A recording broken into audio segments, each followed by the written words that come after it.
El examen final del 2024 se distancia de los ciclos pasados y es por eso que lo veremos hoy.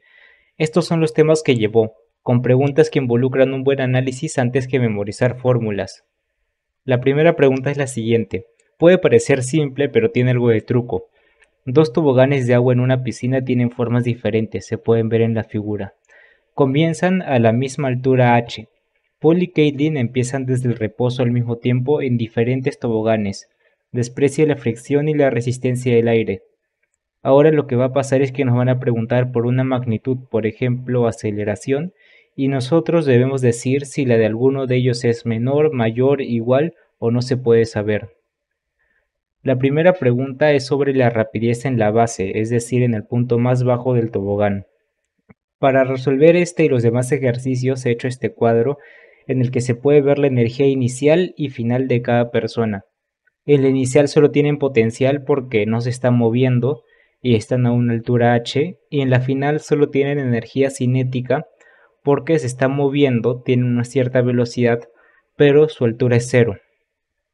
Vamos a igualar la energía en ambos momentos para ver cuál es la velocidad de cada uno, y podemos igualarla porque tanto al principio como al final van a tener la misma cantidad de energía mecánica porque no hay ninguna fuerza externa que le esté agregando o quitando energía al sistema.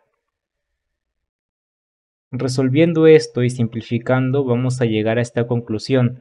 La expresión para la velocidad tanto de Paul como de Caitlin es la misma, por lo que ambos son iguales. La magnitud que se nos pide en la B es la energía cinética en la base, es decir, la energía final, cuando ya no hay más energía potencial porque la altura es cero. A pesar de que hemos llegado a la conclusión de que sus velocidades son iguales en este punto, no podemos saber quién tiene mayor energía porque para calcularla necesitamos la masa de ambos y no la dan de dato, por lo tanto no se puede determinar. Y la pregunta C y D tienen un concepto similar. Para saber cuál es el cambio de energía cinética, tenemos que conocer la energía en ambos puntos, pero como no la tenemos, ya que no nos es dada la masa como dato, no podemos saber si este cambio en Paul o en Caitlin es mayor. Lo mismo pasa con el cambio de energía potencial. Sabemos que en la base la energía potencial de ambos es cero, pero no podemos saber cuál es la energía potencial al inicio porque no tenemos sus masas. Por lo tanto, ambos son no se puede saber. Y hemos obtenido 2 puntos y ahora llegamos a la que sería la pregunta tal vez más simple del examen pero que necesita algo de teoría. Se trata de hallar el radio de curvatura mínimo de la carretera que se ve en la imagen, de modo que un carro pueda pasar a 72 km con hora con una aceleración de 1,25 metros por segundo cuadrado. También se nos da otro dato, pero eso lo vamos a repasar después. Para resolverlo tenemos que sacar un poco de teoría de aceleración tangencial y radial. La aceleración tangencial, como se ve en esta imagen, es la componente de la aceleración que va en la misma dirección que la velocidad y es la que se encarga de cambiar su valor numérico. Por ejemplo, pasar la velocidad o más bien la rapidez de 50 a 70 km por hora. En cambio, la aceleración radial es la que cambia su dirección. No influye en este número que sería la rapidez que vemos por ejemplo al conducir un carro en el tacómetro. De la imagen también podemos sacar que la proyección del vector aceleración sobre el vector velocidad es la aceleración tangencial y eso es justamente lo que se nos da en el enunciado. Se dice la proyección de ese vector aceleración sobre la velocidad tiene un valor de 0,75. Así que ya tenemos los siguientes datos: aceleración, velocidad y aceleración tangencial. Ahora nos falta relacionarlos mediante fórmulas para de algún modo obtener este radio de curvatura que se nos ha pedido. Como buscamos el radio, la ecuación que se nos viene a la mente es la de la aceleración radial, pero no tenemos la aceleración radial, por lo tanto vamos a hallarla con la fórmula de acá abajo. Si no conocen la demostración es bastante simple, ya que es como hacer Pitágoras con los vectores.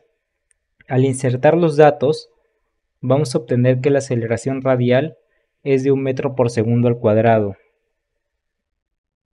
Sustituimos este nuevo dato en la fórmula de antes y podremos hallar el radio. ¿Y por qué he sustituido la velocidad con 20 en vez de 72? Lo que pasa es que la tenemos que poner en metros por segundo y se nos da en kilómetros por hora. El factor de conversión es 5 entre 18, por lo que 72 lo multiplicamos por este número y nos va a dar 20. Ahora despejando tendremos que el radio mínimo de curvatura será de 400 metros y eso es todo lo que necesitamos para esta pregunta. La tercera pregunta es lo que uno piensa cuando piensa en un problema de física. Tenemos que analizar esta grúa ingrávida, es decir, que no tiene peso. Esta grúa está siendo sostenida por un pasador en el punto A y por un collar liso en el punto B que solamente está haciendo fuerzas horizontales. Además, la grúa está sosteniendo una caja a una distancia X. Lo que nos piden primero es plantear, pero no resolver, las ecuaciones dinámicas de traslación y rotación respecto al punto A. Esto en función a la distancia X y al peso W, que sería el peso de la caja. Para analizar las fuerzas necesitamos hacer un DSL, y para hacer este DSL primero tenemos que saber qué de todo esto es la grúa, es decir, si debemos incluir al cable como parte de la grúa o no. Y para simplificar si lo haremos. De este modo nos saldrá más fácil porque si no tendríamos que hacer tensión en vez de peso y esta tensión debería tener el mismo módulo que el peso y es tal vez un poco innecesario. Así que de este modo nos quedaría el análisis de las fuerzas. Tenemos solamente estas cuatro. El peso de la caja W, la normal en B, sería la reacción del collar y la reacción del pasador en A, que le estamos descomponiendo en sus componentes horizontales Rx y verticales Ry. Ahora sí podemos hallar las ecuaciones dinámicas. Lo que tenemos que hacer es encontrar las fuerzas en el eje X, que son Rx y N, y en el eje Y, que son Ry y W. Y así de simple se tendrían las de traslación, siempre tomando en cuenta que debemos tener un lado positivo, digamos arriba, y uno negativo, que sería el contrario, hacia abajo, porque son magnitudes vectoriales. Ahora, esta parte es bastante fácil, pero la del torque no lo es tanto porque tenemos que saber calcular el torque de una forma que comúnmente no se hace e incluso no se enseña. Lo que uno hace normalmente es calcular multiplicando esta distancia azul por este F tan, que sería la distancia entre los dos puntos multiplicado por la componente perpendicular de la fuerza. Pero otra forma de hacerlo, que es más simple tal vez, cuando la fuerza no es perpendicular sino que se tiene que descomponer, es buscando el brazo de palanca, este segmento en color rosa, y multiplicarlo por la fuerza F. Da exactamente el mismo resultado, y esto lo he sacado del libro donde se dan 3 maneras de calcular el torque. Así regresamos a nuestro diagrama, y teniendo en cuenta esto del brazo de palanca, vemos que el torque que hace el peso es X, este sería el brazo, por W, que sería la fuerza. El torque que ejerce la normal es más simple de calcular, ya que su distancia es 12 y solamente se tiene que multiplicar por n porque esta sí es perpendicular, perfectamente perpendicular. Es así como, reemplazándolo en la ecuación del torque, tomando en cuenta que antihorario es positivo y horario es negativo, ya tendremos las ecuaciones, y ya se tiene la ecuación de rotación. Esto es todo para la primera parte, pero tenemos otra para la siguiente, la pregunta B, que vale 2 puntos, que es incluso más simple ya que es solamente despejar. ¿Qué nos dice? Calcule los módulos de estas reacciones en A y en B en función de la variable X. Considere que el peso del bloque que soporta es W. Lo primero que hacemos es un despeje muy rápido.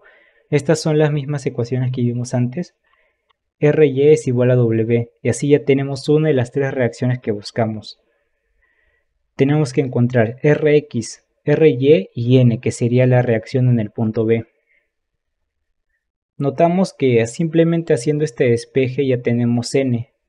Es un despeje muy sencillo y además que Rx es igual a N, por lo que el resultado es igual, solamente lo tenemos que reemplazar y muy simplemente vamos a tener la respuesta.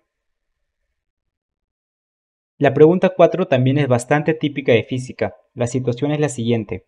Hay un camión que está yendo a 45 km por hora. Este lleva una carga, la que se ve en la imagen, y se nos dan sus coeficientes de fricción. Lo que debemos hallar es la distancia mínima en la que el camión puede frenar sin que esa caja se mueva. Los datos no son muchos y más bien uno no es útil, porque de los coeficientes de fricción, el que nos interesa es el estático, ya que la caja se supone que no se debe mover. Entonces lo que tendremos que hacer acá es más análisis que aplicar fórmulas. Así que nos quedamos con el coeficiente más alto, que es el de 0,40, o sea el coeficiente de fricción estático. Ahora lo que haremos es un análisis de las fuerzas. De este modo podremos relacionar una cantidad cinemática, que es la aceleración, con las fuerzas que se involucran en este problema. Primero vemos que solo son tres: el peso de la caja, la normal y la fricción. La única fuerza que podría estar deteniendo este movimiento es la fricción, es la única que se está moviendo en el eje horizontal o que está actuando en el eje horizontal. Por esto vamos a utilizar la fórmula de F es igual a ma en este sentido. Así será: Fr es igual a ma. La fricción sabemos que es el coeficiente de fricción por la normal, y como no hay más fuerzas en el sentido vertical, la normal será igual al peso. Ahora podemos simplificar la m, la masa, y nos quedará lo siguiente: el coeficiente de fricción por la gravedad es igual a la aceleración. Lo que pasa es que tenemos ambos datos. Nos va a quedar que la aceleración es de 4 metros por segundo cuadrado. Pero ¿qué hacemos con esto? Porque esto no nos piden cuál es la distancia mínima. Lo que ahora tenemos que hacer es aplicar este dato que tenemos, que la aceleración máxima a la que el camión puede ir sin que la caja se mueva es de 4.